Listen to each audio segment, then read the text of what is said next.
नमस्कार मित्रांनो, पुन्हा एकदा तुमचं स्वागत आहे इन्फो मराठी 24 या यूट्यूब चॅनलवर। मित्रांनो, आज एक अत्यंत महत्त्वाची सरकारी कर्मचाऱ्यांसाठी बातमी घेऊन आलेलो आहे। मित्रांनो, बातमी आहे सरकारी कर्मचाऱ्यांसाठी महत्त्वाची आणि उपयुक्त बातमी। सरकारने कर्मचाऱ्यांसाठी बदली धोरण अपडेट करण्याचा सल्ला दिला आहे।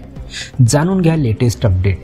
मित्रांनो, काय या बातमीमध्ये नक्की बघूया, पण त्याआधी जर तुम्ही आपल्या चॅनलवर नवीन असाल तर चॅनलला सबस्क्राइब करून बाजूला दिलेल्या बेल आयकॉनला नक्की क्लिक करा। व्हिडिओ जर आवडला तर व्हिडिओला लाईक करून आपल्या मित्रपरिवारासोबत नक्की शेअर करा। मित्रांनो, तुम्ही स्वतः किंवा तुमचे मित्र किंवा नातेवाईक बँकेत काम करत असाल तर ही बातमी तुमच्यासाठी उपयुक्त आहे। होय, सरकारने बँक कर्मचाऱ्यांसाठी बदली धोरण अपडेट करण्याचा सल्ला दिला आहे।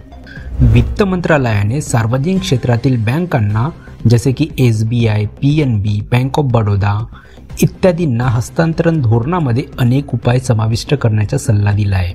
वित्त मंत्रालयाने असेही म्हटले आहे की बोर्डाची मंजुरी घेतल्यानंतर हे नियम 2026च्या आर्थिक वर्षाच्या सुरुवातीपासूनच लागू केले जावेत। एक समान धोरण तयार करण्यास मदत होईल। मित्रांनो, वित्तीय सेवा विभागाने सर्व सार्वजनिक क्षेत्रातील बँकांना पाठवलेल्या पत्रात म्हटले आहे की हस्तांतरण धोरणाचे पुनरावलोकन केले गेले आहे। यामुळे अधिक पारदर्शकता वाढेल। यानंतर एक समान धोरण तयार करण्यास मदत होईल।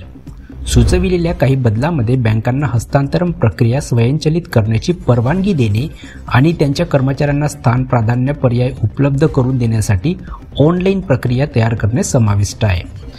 कर्मचाऱ्यांकडून आलेल्या तक्रारीचे निराकरण करण्यात यावे। शक्यतो महिला कर्मचाऱ्यांची जवळपासच्या ठिकाणी किंवा स्थानकावर किंवा जवळपासच्या भागात बदली करण्यात यावी असे पत्रात म्हटले आहे। बदली धोरणाचे उल्लंघन होत असल्याच्या कर्मचाऱ्यांकडून आलेल्या तक्रारीचे निराकरण करण्यात यावे असेही सांगण्यात आले आहे।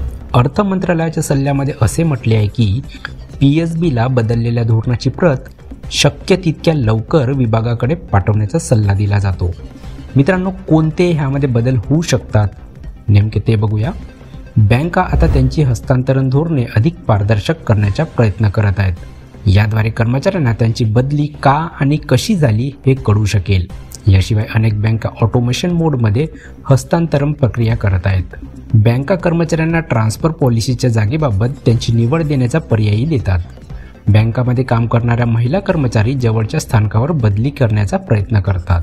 मित्रांनो, कशी वाटली ही कामाची आणि महत्त्वाची बातमी?